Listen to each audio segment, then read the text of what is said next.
146,342,055,790 in respect of the votes contained in the first schedule, subject to paragraph 6, that is Committee of Supply.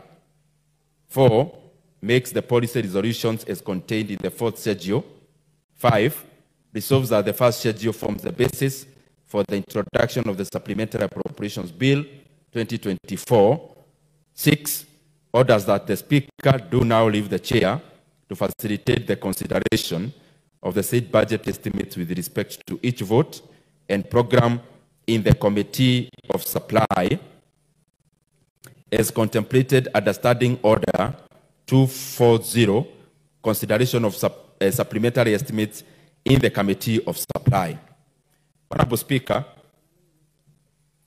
I first of all want to thank this House because we have had a very rigorous period for the last 2 weeks in consideration of these supplementary estimates.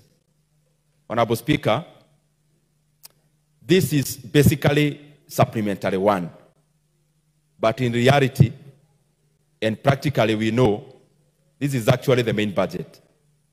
And I say so because, Honorable Speaker, this was occasioned by the fact that in this House we passed the Appropriations Bill, which became an act in hope and anticipation that the other side of the budget was to pass also. But, Honorable Speaker, as we all know, Kenyans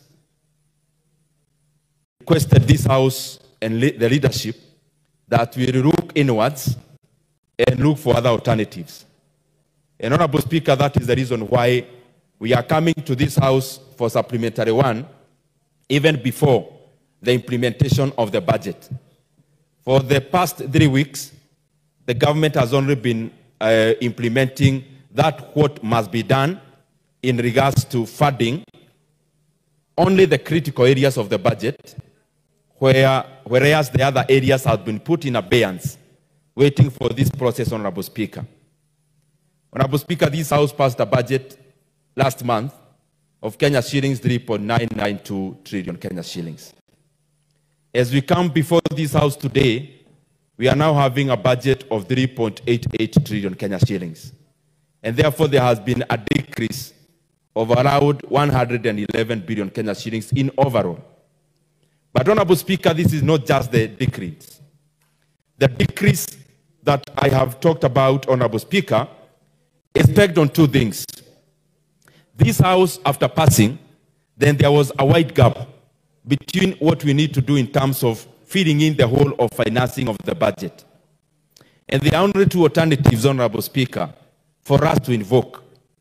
One was to borrow slightly more, which we have done, Honorable Speaker, in this budget, where we are now borrowing slightly more to a tune of Kenya shillings, Honorable Speaker, 767 billion, up from our country to continue borrowing, and especially increasing our level of borrowing. Why? The problem we have now as a country is based on the fact that in the previous years, we borrowed more than we ought to have borrowed. And therefore, the weight is now on us. Honorable Speaker, I was just talking to Honorable Marianne Keitani just here. And she's actually very mad by the fact that some of the expenditure lines the Departmental Committee on Trade were considering, they felt they ought not to have been cut. But, Honorable Speaker, this is the situation. And I am glad my sister, Honorable Marianne, is listening. This is how it is. And I actually conversed also with the Chair of Trade. I had seen him here today, this morning. Honorable Speaker, out of this budget, Kenyans, this is our country. And these are the bare facts that this financial year we are in, 2024-2025, as a country, will be spending 1.002 trillion Kenya shillings in payments of interest rates alone. Interest rates in incurred out of domestic borrowing and also foreign borrowing will be spending over 1 trillion Kenya shillings precisely. I think 1.002 trillion Kenya shillings. And therefore, Honorable Speaker, we may come here and read a budget of 3.88 trillion Kenya shillings as we are doing today. But the fact of the matter, even before we finish reading, we are already paying interest rates of 1 trillion Kenya shillings. Honorable Speaker, the monies that we pay in terms of our obligations to the civil servants who have retired, Honorable Speaker, in regards to pensions, we are talking about over 200 billion Kenya shillings. And therefore, Honorable Speaker, even before we start negotiating about which projects to be done, 1.2 trillion Kenya shillings is off the table. Honorable Speaker, we have had also to do something unprecedented, which I will mention later. But out of that budget, Kenya shillings, 380 billion Kenya shillings is equitable share. And therefore, Honorable Speaker, if we do the math, we see what remains. But even more surprising, Honorable Speaker, you know, when we talk about debt service, it is not just a component of interest rate. It is also a component of also the principal. The entire expenditure in debts, Honorable Speaker, is Kenya shillings 1.8 trillion. And therefore, Honorable Speaker, what you've been doing for the past 1 year, out of 100 shillings collected by Kenya Revenue Authority, Honorable Speaker, 61 shillings has been going into debt service. And therefore, we are left now to grapple on what to do with the remaining 39 shillings.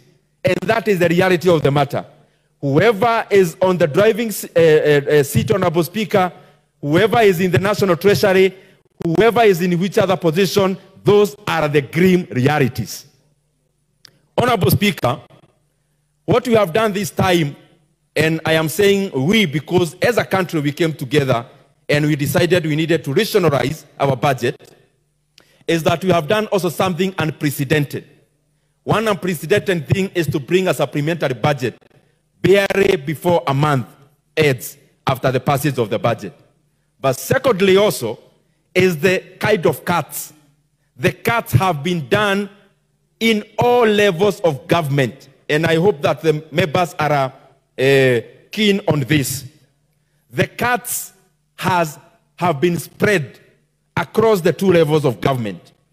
Honorable Speaker, even the county governments are losing 20 billion in their equitable share out of the realities that we face at the moment. Honorable Speaker, the cuts have also been across all the MDAs of the national government. And I want to assure the Kenyan people, we have cut all the flesh. What remains now is only the bone. Maybe in some areas, even the bones have been cut also. And I say so because, Honorable Speaker, we have made sure there is no money left for us who are servants of the people, elected, appointed, those who work for government. There is no money for travel. There is no money for hospitality. There is no money for ostentatious spending. Honorable Speaker, because that is what the Kenyan people told us to do. Honorable Speaker, we have also cut money across all the 3 arms of government.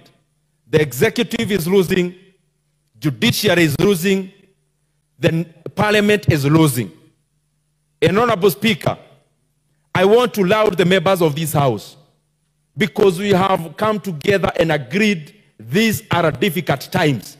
And for that reason, Parliament itself voluntarily, without fighting back, is being cut Kenya shillings 3.7 billion Kenya shillings. And Honorable Speaker, this is hedged on many things. For example, when we were conducting the budget committee meetings, we did them around here in Parliament, Honorable Speaker. And I think this is a good thing for us to continue doing, so that we continue cutting excess weight out of our budget, and we also just live with the bare minimum so that we channel the other resources into the growth of our country and especially our economy. Honorable Speaker, this is the first time ever since I joined this Parliament that NGCDF is being cut and members are clapping. Honorable Speaker, ordinarily, if any chairman of budget would stand here and talk about cuts in NGCDF, Honorable Speaker, I think the motion would have to adjourn. But then these are unprecedented times. And that is why even NGCDF is giving up the increment that had been scheduled, Honorable Speaker, so that we first face the critical areas that Kenyans have directed. Honorable Speaker, we came here and moved 14.5 billion Kenya shillings that was to go into last mile connectivity.